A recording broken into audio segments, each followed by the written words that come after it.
চট্টগ্রামে বাংলাদেশি বোলারদের নিয়ে রীতিমতো ছেলে খেলা করলেন অস্ট্রেলিয়ান ব্যাটাররা, বিশেষ করে দুই ওপেনার মিচেল মার্শ এবং জশ ইংলিশ। বাংলাদেশের দেয়া মামুলি টার্গেটে ব্যাট করতে নেমে আগ্রাসী শুরুটাই করেছিলেন অস্ট্রেলিয়ার এই দুই ওপেনার। যেন বাড়ি ফেরার ভীষণ রকম তাড়া আছে তাদের। যত তাড়াতাড়ি সম্ভব বাংলাদেশকে 3 ম্যাচ টি-20 সিরিজের শেষ ম্যাচটাতেও হারিয়ে সিরিজটাতে হোয়াইট ওয়াশ করে ঘরে ফিরে যেতে চান অজিরা। অস্ট্রেলিয়ার এমন ব্যাটিংয়ের বিপরীতে বাংলাদেশি ব্যাটাররা ভুগেছেন বেশ। অজিদের সামনে ন্যূনতম একটা টার্গেটও সেট করতে পারেনি বাংলাদেশি ব্যাটসম্যানরা। 5+ স্টার রেটিং প্রাপ্ত দেশের সর্বোচ্চ বিদ্যুৎ সাশ্রয়ী ওয়ালটন এসি স্মার্ট কমফোর্ট এখন নেক্সট লেভেলে। অধিনায়ক তাওহিদ হৃদয়ের ব্যাটে হাফ সেঞ্চুরি, তবুও টেনে টুনে 100 রান পার করতে পেরেছে বাংলাদেশ। 5-1-1-6-0 না, কোনো ফোন নাম্বারের ডিজিট নয়। অস্ট্রেলিয়ার বিপক্ষে বাংলাদেশের ব্যাটসম্যানদের রানের সংখ্যা: তানজিদ হাসান তামিম, সাইফ হাসান, পারভেজ হোসেন ইমন, নুরুল হাসান সোহান, শামীম হোসেন পাটোয়ারি। বাংলাদেশ দলের এই 5 ব্যাটারের কেউই 2 অঙ্কের রানের কোটাতেও পৌঁছাতে পারেনি। চট্টগ্রামে অজিদের বিপক্ষে 3 ম্যাচ টি-20 সিরিজের শুরুর 2 ম্যাচ হেরেই সিরিজটা হাতছাড়া হয়েছে বাংলাদেশের। তবে প্রথম 2 ম্যাচে বাংলাদেশের কাছ থেকে সাহসী ক্রিকেটটা দেখা গিয়েছিল।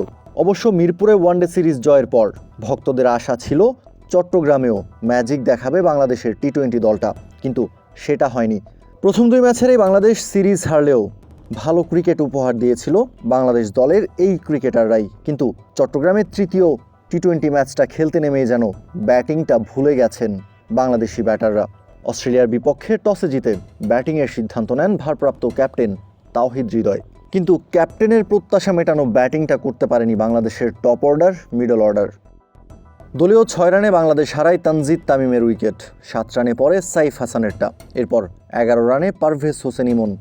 দলীয় 34 রানে ফিরেছেন নুরুল হাসান সোহান, 36 রানে ফিরেছেন শামীম হোসেন পাটোয়ারি। ঘরের মাটিতে শেষ ম্যাচটা জিতে বাংলাদেশ হোয়াইট ওয়াশটা এড়াতে পারত, কিন্তু শুরুর দিকের এমন ব্যাটিং বিপর্যয় সেই সুযোগটাও বাংলাদেশের থেকে অনেকটা দূরে নিয়ে গেছে। এক পাশ ধরে রেখে তখনও লড়াইটা জারি রেখেছিলেন ক্যাপ্টেন তাওহিদ হৃদয়। অন্য পাশ থেকে ব্যাটসম্যানরা আসছেন আর যাচ্ছেন, তবে হৃদয় ছিলেন এখানটায় ব্যতিক্রম। যদিও টি-20 মেজাজে নিজের ব্যাটটা চালাতে পারেননি, খেলেছেন ওয়ানডে মেজাজেই। এক পাশ আগলে রেখে তাওহিদ হৃদয় শেষ পর্যন্ত হাফ সেঞ্চুরিটা বাগিয়ে নিয়েছেন, কিন্তু অপর প্রান্তে সতীর্থদের আসা যাওয়ার মিছিলে বাংলাদেশ টেনে টুনে মাত্র 100 রান পার করতে পেরেছে। অজিদের বিপক্ষে এই রান কতটা সাহায্য করতে পারবে বোলারদের, সেটাই এখন দেখার বিষয়। এই ম্যাচটা যদি বাংলাদেশ জিততে চায় তাহলে বোলারদের বল হাতে দারুণ কিছুই করতে হবে, যা অনেকটা অসম্ভবই বলা চলে। কাউসার শান্ত, ক্রিক ফ্রেঞ্জি।